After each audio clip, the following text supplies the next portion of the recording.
So let's say that we are in a situation where the Chinese decide to go full-on warfare to fight over the future of Taiwan, and this is probably most likely how it would unfold.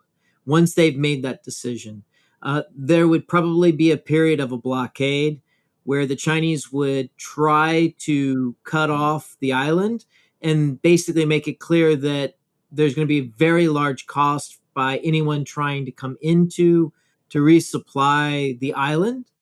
And that'll probably be the first phase. But what's quietly going on behind the curtain is the Chinese are getting all their troops ready, loading up on amphibious assault vessels, but also even commercial ferries from various parts throughout China. And that probably won't go unnoticed, but it will happen within days if they decide for an invasion. So that activity will be happening about the same time. The other thing that's going to happen about the same time is you have anywhere between 50 to 80,000 American citizens, and they're Japanese, there's Europeans, but 50 to 80,000 American citizens that are stuck on the island with no way to get out. And so there's going to be calls for the U.S. to try to bring people home, get them out, or have their safety. There's just not enough ships and aircraft, even if the Chinese opened up the doors, I think that would actually fit their timelines. So keep that in the back of your mind, because the next phase is the Chinese launch military attacks. That either could be because there is some hostile action that occurs in this blockade phase, or they just decide we've had enough, it's go time. And that'll probably consist of a barrage of rocket attacks.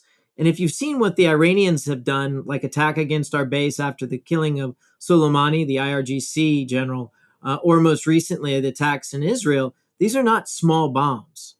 And so what you're going to very likely see are large numbers of civilians that are hit as the Chinese try to take out power plants, blow up bridges, and that they hit these communities. You're going to have American casualties.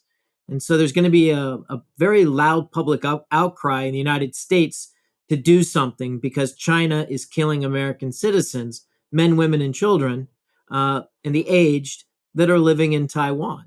And so it's going to be political imperative. I don't see any way that the United States doesn't have its hand forced.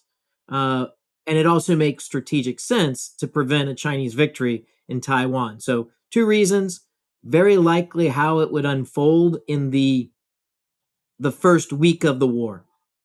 So there's been a lot of talk about China blockading Taiwan. Is that an act of war? Yes. That's probably the easiest way to think about it. And the Chinese they're now demonstrating it for the whole world to see.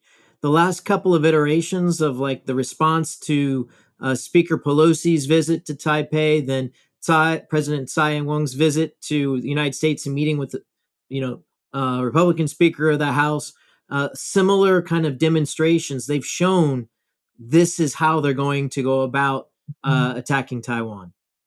So if a blockade, though, like if no shots are fired, right? Is the blockade an act of war? Is it enough to get the U.S. to go do something, or does the U.S. politically speaking have to wait until there's actual shots fired, or can the U.S. be the first one to open fire on a blockade? Like what? It just seems like that actually hamstrings us a little bit. So it's like the Cuban Missile Crisis, where we're playing the Soviets and the Chinese are playing the Americans, because the Chinese are going to. So a blockade technically is an act of war, but there could be all kinds of like nuance and terminology, but it is an act of war. But that's not enough for, say, the Japanese, United States, and other allies to take military action in and of itself. It didn't happen in the 60s. It probably wouldn't happen in the 2020s either over Taiwan, and unless something untoward happens, like someone getting shot up, aircraft getting shot down, or something like that. Do you think the U.S. would honor the blockade, or would they try to get ships in? I think we would ignore the blockade and steam right on in. It would probably be an escorted attempt. There might be like lone ships that get either boarded and impounded in mainland China. But I could see an initial effort for U.S. vessels to escort ships into and out of, say, Kaohsiung in the south of China, or Taiwan, rather.